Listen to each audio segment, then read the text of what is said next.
Assistant commissioner Mansehra اور assistant food controller Mansehra کی ایک اور کامیاب کارروائی۔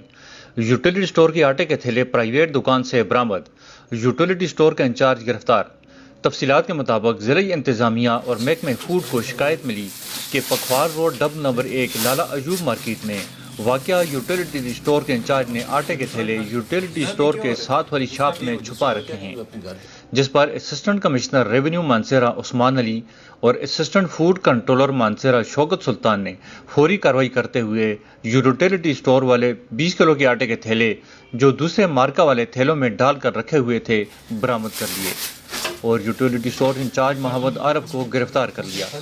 اس حوالے سے اسسٹنٹ کمشنر مانسیرا عثمان علی اور فوڈ کنٹرولر مانسیرا شوکت سلطان نے کہا کہ آٹے کی بڑھتی ہوئی قیمتوں کی وجہ سے کارروائیاں کی جا رہی ہیں تاکہ عوام کو حکومت کی طرف سے ملنے والا ریلیف پہنچ سکے۔